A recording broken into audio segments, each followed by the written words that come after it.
Завршува војната на Блискиот Исток. САД и Иран потпишаа меморандум за разбирање на самитот во Франција. Договорот кој предвидува прекин на огнот и почеток на 60-дневни преговори за постигнување трајно примирие беше потпишан од американскиот претседател Доналд Трамп и иранскиот претседател Масуд Пезешкијан. Според договорот, составен од 14 точки, првиот чекор ќе биде повторно отворање на Ормудскиот теснец за непречен меѓународен поморски сообраќај. Во замена, САД ќе ја укинат блокадата на иранските пристаништа и привремено ќе ги суспендираат санкциите поврзани со извозот на иранската нафта. Според Трамп, овој договор е клучен за спречување економска катастрофа.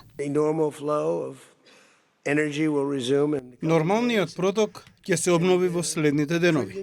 Светот ќе заработи трилиони долари, а берзите очекувам да се нормализираат. Не сакав економска катастрофа.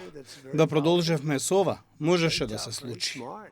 Меморандумот предвидува и почеток на нови разговори за иранската нуклеарна програма, како и формирање фонд во вредност од 300 милиарди долари за обнова и економски развој на Иран. Иако ја поддржа иницијативата, Трамп нагласи дека САД нема директно да учествува во финансирањето на фондот. Подпишувањето на договорот веднаш се одрази на светските финансиски пазари. Се намали цената на нафтата. Барелот и суровата нафта паднаа под $80, додека цената на златото и среброто се зголеми за повеќе од 1%.